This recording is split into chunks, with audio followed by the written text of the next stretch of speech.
2025 marks the 40th anniversary of the Dunk, a key silhouette in Nike's heritage lineup.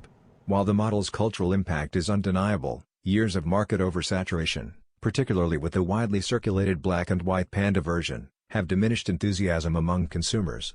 In response, Nike is reintroducing the familiar colorway with refined details and storytelling to commemorate this milestone.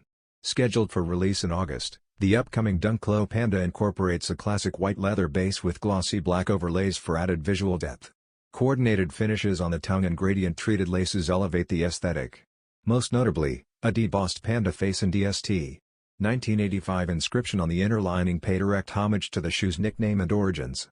While the palette remains consistent, the Nike Dunk Low Panda will launch via Nike's official channels in August 2025, with a retail price of $125.